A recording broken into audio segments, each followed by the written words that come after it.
اللہ تعالیٰ کے ہاں صورت یا کپڑوں کی خوبصورتی کی کوئی قدر و قیمت نہیں۔ جس غرض کے لیے اس نے ہمیں پیدا کیا ہے اگر وہ پوری ہو رہی ہے تو ہم اس کے ہاں خوبصورت ہیں، ورنہ بس صورت میں۔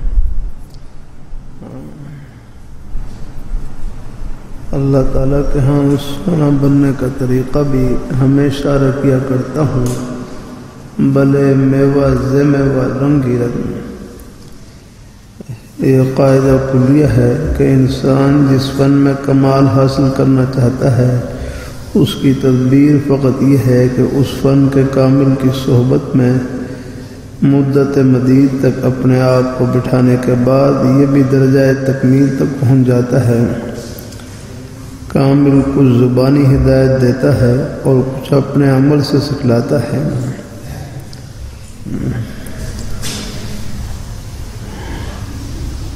اللہ رب الجلال کا مبارک ارشاد وَاصْبِرْ نَفْسَكَ مَعَ الَّذِينَ يَدْعُونَ رَبَّهُمْ بِالْغَدَاةِ وَالْعَشِيِّ يُرِيدُونَ وَجْهَهُ۔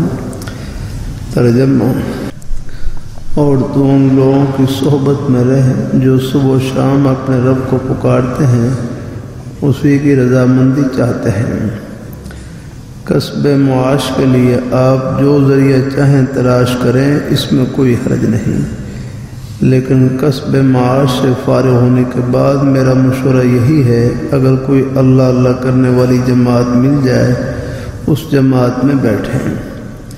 اگر جماعت نہ ملے تو ایسا کوئی شخص واحد مل جائے اس کے پاس بیٹھیں۔ ایسی جماعت اور شخص واحد کی صحبت اکثیر کا حکم رکھتی ہے۔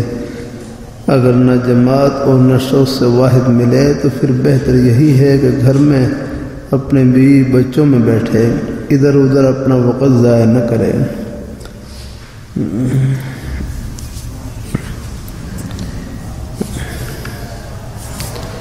عربی میں کسی نے کہا ہے لقاء الناس لیس یفید شیئا سوى الہذیان من قیل وقال۔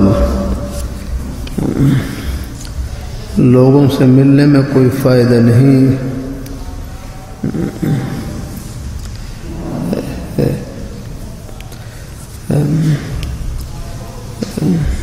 سوائے فضول باتوں کے کہ فلاں نے یہ کہا فلاں نے یہ کہا، یعنی بلا ضرورت ملنا۔